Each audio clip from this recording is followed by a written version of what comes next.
Достар, сыныптастар, құрдастар, мен сіздерді Мұхтар Әуезовтің Абай жолы романын оқуға шақырамын. Абай ұлы ақын, ағартушы, қазақ әдебиетінің, қазақ тілінің негізін қалаушы, сазгер, аудармашы. Абай атамыз жайлы жазылған Абай жолы романын оқыған сайын халқымыздың тарихына бойлаймыз. Тіліміздің көркемдігін білеміз. Тілдің әлеуетін күнделікті өмірде қолдануға талпынамыз. Қазақ тілінің қаймағын қалқып ішкен ата-бабаларымыздың мақал мәтелдері мен тұрақты тіркестерін қолдану арқылы көркем сөздің тұздығын келтіріп, әш-шөйдің кермегін таттырып сөйлеуді үйренеміз.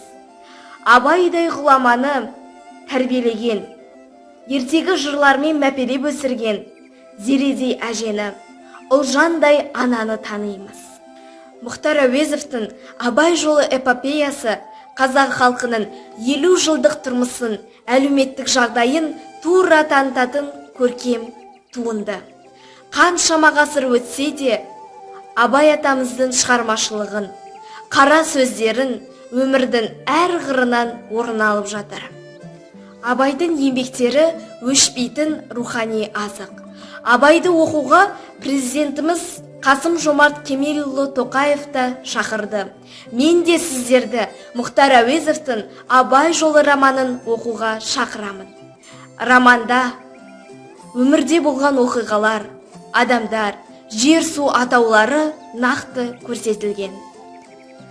Қодар мен Қамқаның күнәсіз жазалануы әлі де дау тудыратын мәселе. Баласы Абайды 13 жасынан билікке араластырған Құнанбай аса көрегендікпен баласын тәрбиелеген әке ме? Әлде қатыгездікпен елді билеген стратег болыс па? Білгіңіз келсе, Абай жолын оқыңыз.